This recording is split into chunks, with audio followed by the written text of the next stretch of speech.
What day is it today? Well, it's Sunday. And what do we do on Sunday? It's Sierra Hotel 1 Tango set Sunday. Yes, Sierra Hotel 1 Tango. Today is another of the great chassis radios. And I can see that inside there is no speaker. Now Mark, ZX2, has already been through this and he's put a yellow sticker on it, which means it does something. It doesn't work properly, but it does something. Obviously it needs a power lead doing, but I think we'll fix excuse me, I think we'll fix the radio first, because oh look, it's got the wrong screws. But it does have wear. Apart from dust, this will have come in with a box of tat. And with that technique we developed last week, instead of using the service manual and using the sweep generator, we'll use the synod meter and come up hopefully with an excellent result. I wonder how many watts we'll get out of this. Will it be greater than 1.7? Because it won't be 4. Well, I'm going to open this up and we'll see that that's the wrong screw. Well, I don't know where you start with an abomination like this. What's happened to the mic connector? Why is that black? Well, I think it's black because someone's sprayed this case with no speaker and the spray's gone inside the lid, so it doesn't, although it all looks like it's been on fire, I think it's quite as simple as that. Of course they've sprayed paint on the sockets, haven't they, which is really clever of them. So what's this? Is it dead something or other? Yeah, it's just a dead something or other. So a quick visual inspection.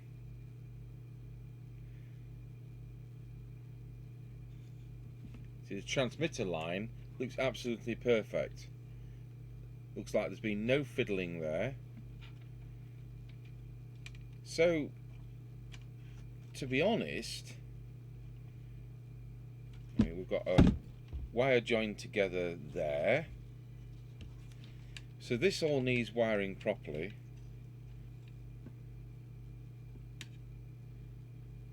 Do you know what I'm beginning to think?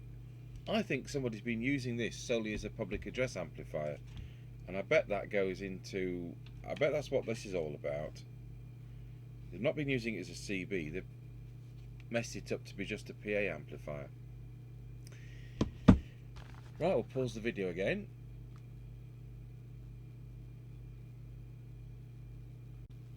Right, having taken the other lid off, we can see it's had a bit of work round here, which could be, it might have been reverse polarity at some time, but it doesn't look like it's had any work on the actual radio as such.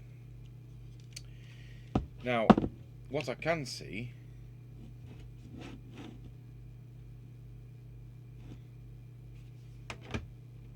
is that there's some wires here which are being cut. There's two black wires and a red wire which have actually been cut, which go into the printed circuit.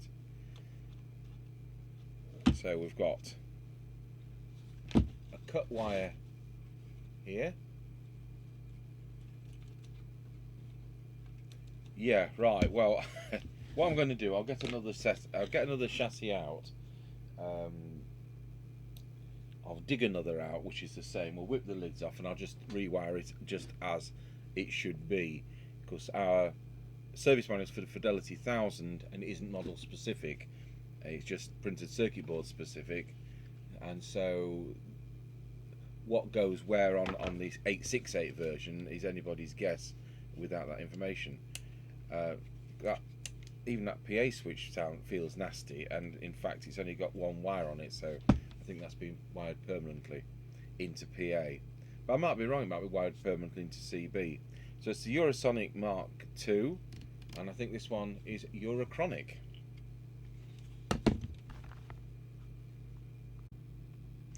Right, so what I discovered was that I've now rewired the mic, and that one of the black wires and the red wires down here was to the loudspeaker, which is missing, and the other black wire goes across to the mic socket.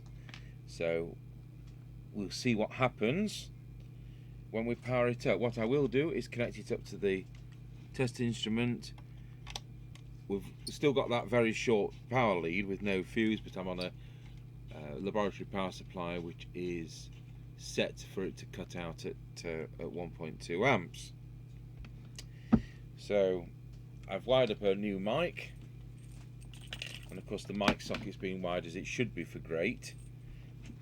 Great being the brand, not how good it is. And I think that all that arrangement was so they could put a wrong mic on it. Okay, so we'll switch on. It powers up, it's got a meter light that works. Oh, the dimmer works. It was on channel 34 last time.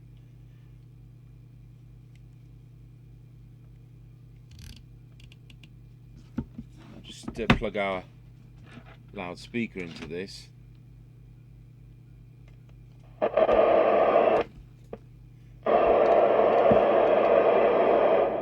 that makes the right kind of noises as well.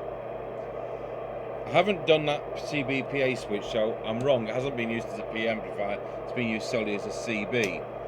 So let's put, we're on channel 20. Let's put a channel 20 signal on the signal generator. And I can actually hear the radio receiving.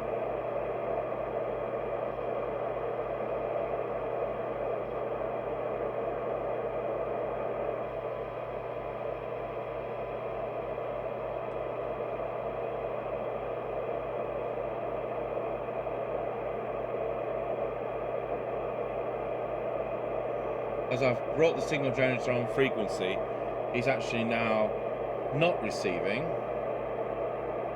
So it seems like we're quite a way off frequency. So that's an S9 signal, which is crummy.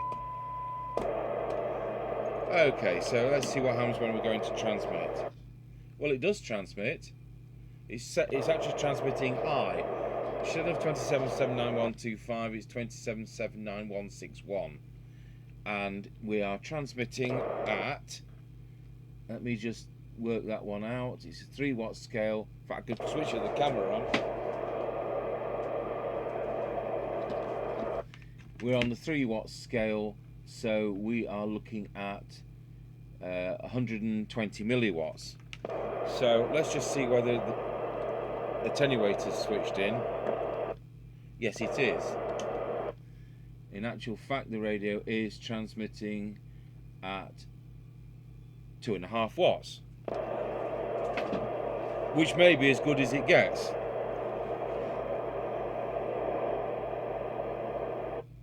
Right, well, it's time to, I'm going to just check channel 1 and 40 work. Yep. Yep. So I'm not going to have to go through the VCO, there's nothing wrong there.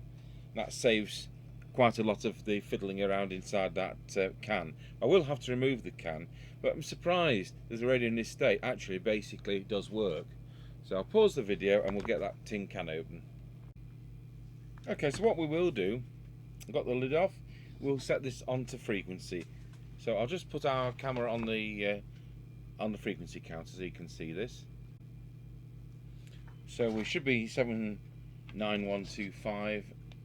And I've switched the radio off. We're on channel 20 and it's 79163. So it's strange though, because it must have been fiddled with as it dropped down naturally. Mind you, I say it must have been fiddled with. Of course it's been fiddled with. There we go, 79125, 79126. So we're not going to do any of the VCO because it's already working okay. Right, we'll go back to the other camera and we'll go through the transmitter.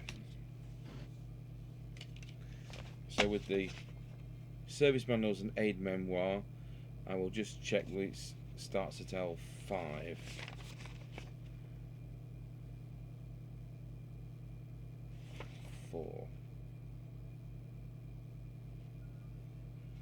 Starts at L4, does it?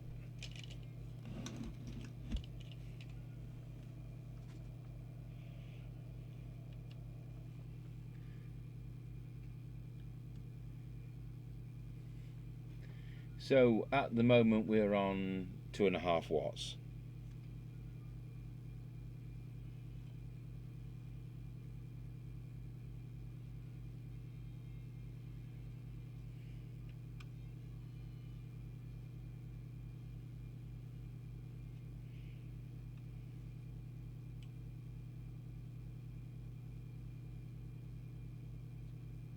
Oh, we're at 2.6. Now then, it's time to do something about this wax.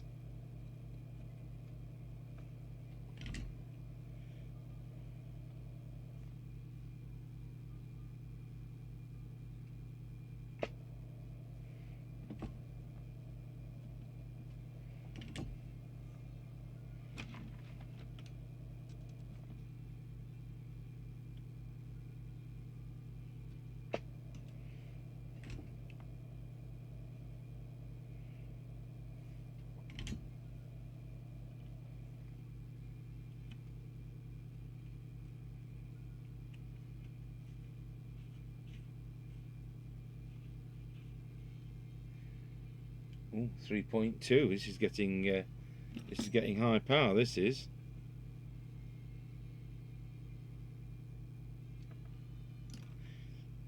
I don't often see these up here.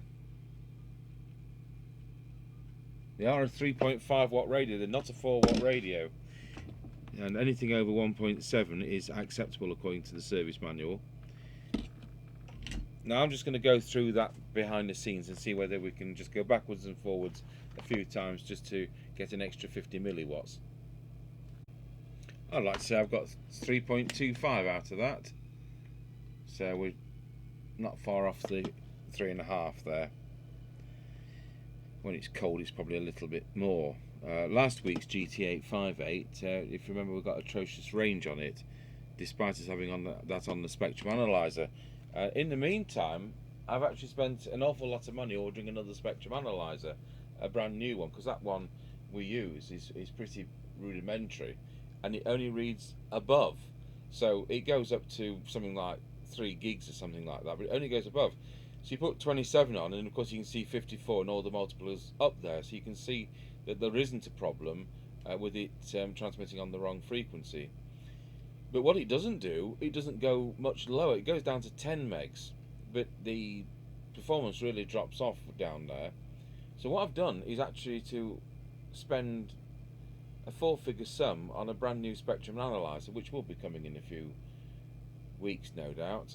And I'm going to look back at that radio. Now, I'm not spending all that money just to do one radio, but I realise that that must be transmitting somewhere. It was doing 3 watts. We were getting 3 miles on it, and we've had half watt sets do 6 miles.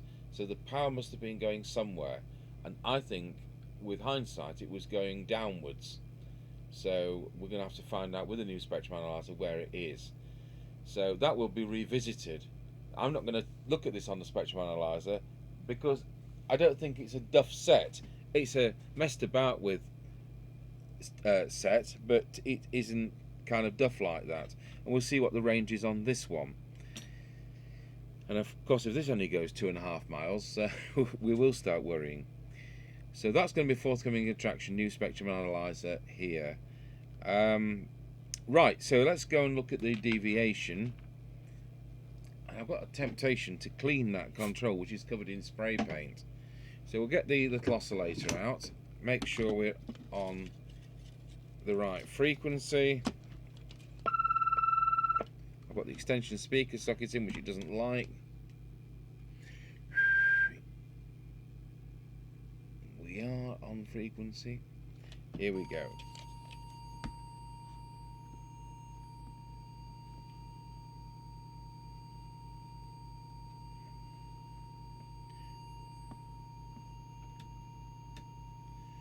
Not quite seeing why we've got very low deviation.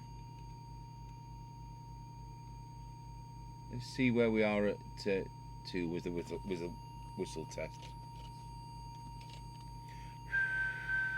Wallow. No, that's too high.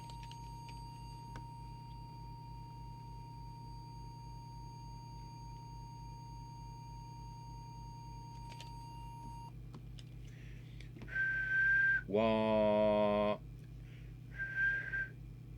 Testing 1 2. It's still a bit high.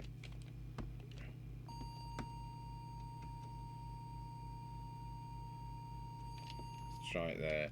Wah low. That's about it. So that's 2.2 with it's not going over 2.5 at any point. So that was a bit low, which is interesting. So the other thing we'll do with the transmitter is we'll see what the meter says when we press transmit. And I'll lose that camera for a moment because it's only in the way. We know the radio is doing 3¼ watts, and the meter says 1 2 3 4, and it's supposed to be in the center of the red zone. And to be honest, it is in the center of the red zone on its 3.2 watts. So we'll adjust the preset, which is that one there at the back.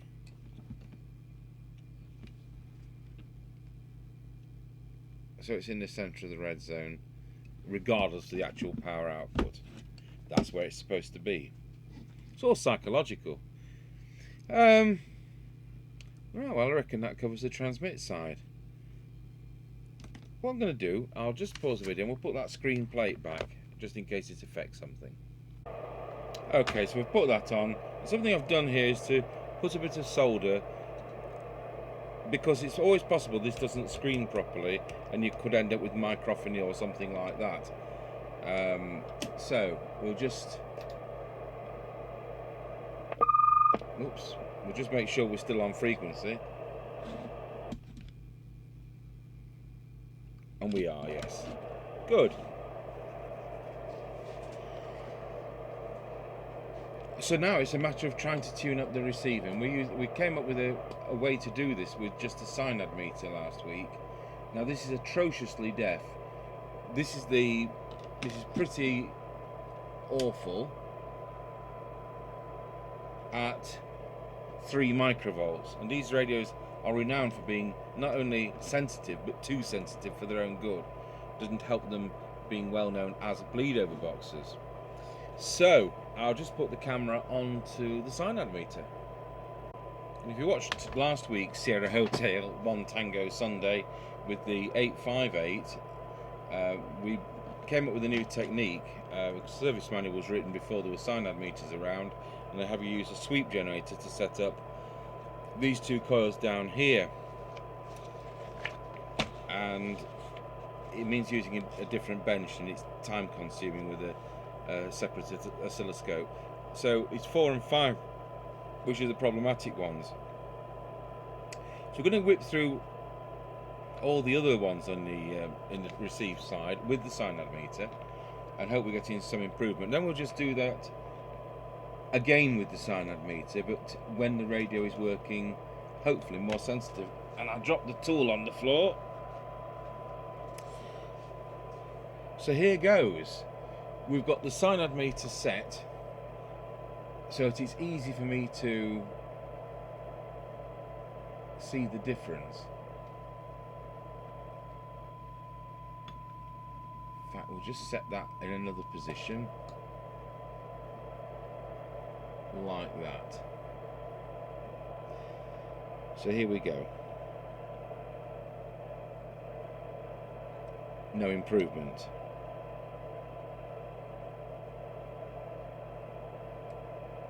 No improvement.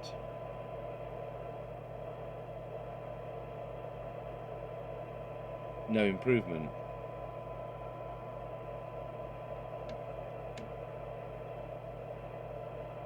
No improvement. No improvement. No improvement. We better go on to these then.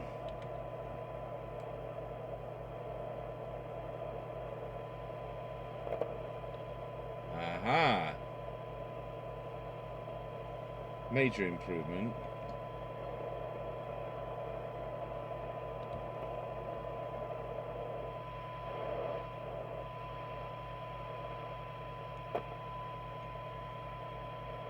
And another major improvement.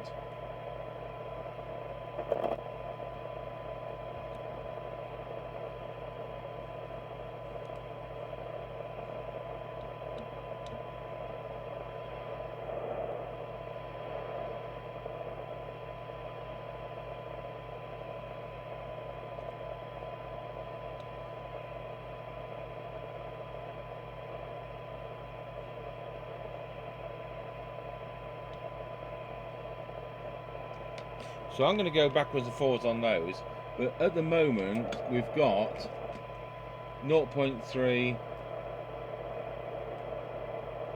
about 0.2 of a microvolt, which is about where we need to be. So it looks like somebody's messed about with those, and you just can't set them easily. You certainly can't do it by ear, and it's supposed to be done with a sweep generator. We're using the cyanide meter, which is an instrument that came later on. So I think we may have sussed why it got abandoned as a CB. Okay, I think that's where we're going to have got it to. So let's look at what that is in reality. So let's take a reading.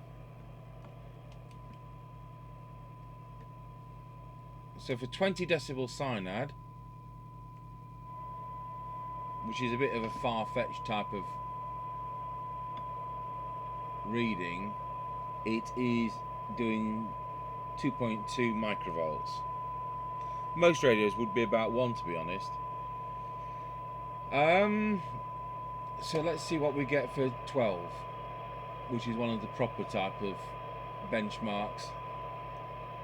So for 12 decibel cyanide, the radio is receiving it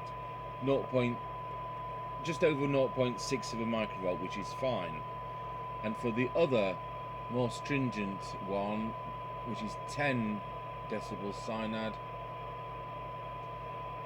it's about 0.5. So that's about where we are. So 0.5, 0.6 is a useful sensitivity, which is fine. And as I said before, we can hear it. That's 0.3.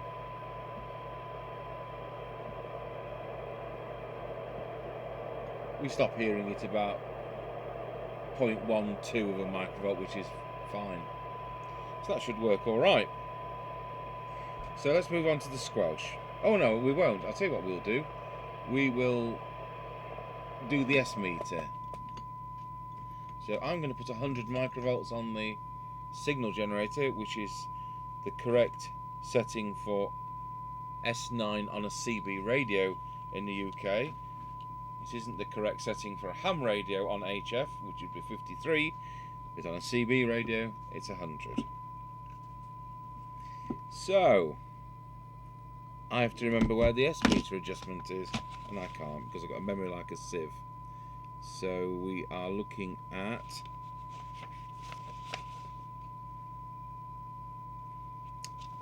SVR2, which is this lower one, and we want it to read S9. And like last time, the lowest it will go is about plus 20. So it'll soon drop off, but it's actually calibrated to, I'll tell you, it's calibrated to 10 microvolts. So I can't do anything about that. We're not modifying it. It's not what we're here to do. So not impressive, but the idea with the manufacturer having it lower like that is it makes their radio looks more sensitive than one that's set properly. Say, look at that, look at it pulling the radio stations in. But it's because the meter is set in a silly way. They're not the only manufacturer who do it, and some of the MkII radios did a bit of that. Right, so let's look at the squelch. So I'll switch the signal generator off. We'll switch to threshold. And we'll switch the signal generator back on, and it comes in at 0.65 of a microvolt. Sorry, it doesn't. I'm lying. It comes at 0.85 of a microvolt and drops off at 0.6. So that's fine. So we'll put the squelch to full and see where it comes in now. So that's 3 microvolts, 10 microvolts, 30 microvolts, 100 microvolts. That's too tight. I like it so it's 100 microvolts will come through, which is real S9. So we'll just back that off a fraction with the second from the top, second from the bottom preset there.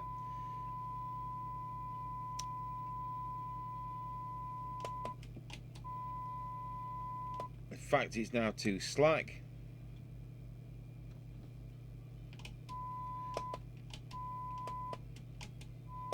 That's fine. Now what we'll do that bottom end test again. So that's squelched, and you can hear it just trying to come through at 0.3 of a microvolt. So that's fine. So that's all set. So it just remains for me to do is to sort out the CBPA switch, and then we'll pop it on an aerial and see whether we can hear anything.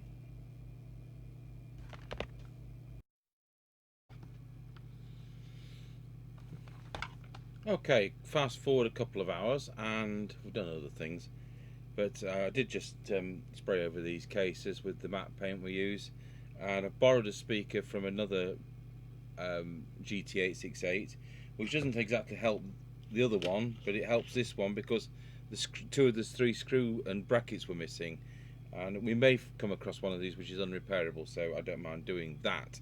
So it's all wired, it's doing 3.6 watts, and it's got a new power lead on it, and it's now operating into its internal speaker. The other thing I've done, if I can just shove that to one side, is there is a resistor down there, resistor 65 is it? There, which is the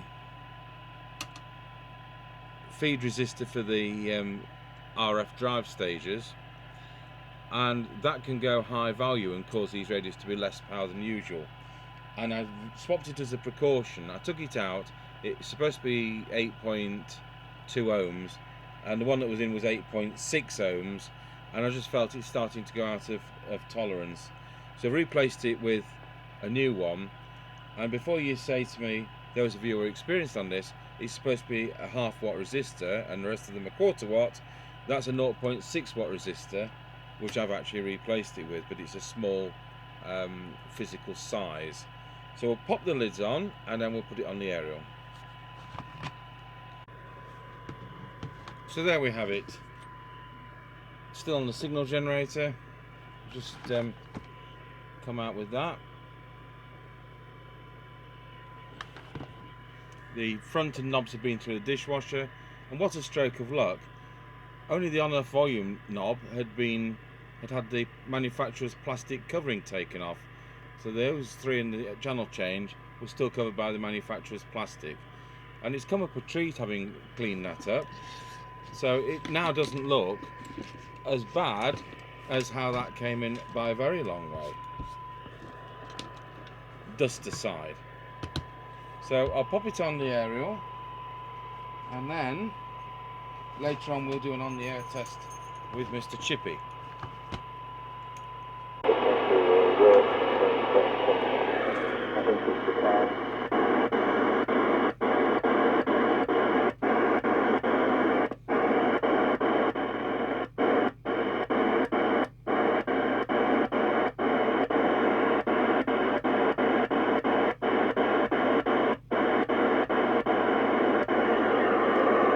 One 919 Roger.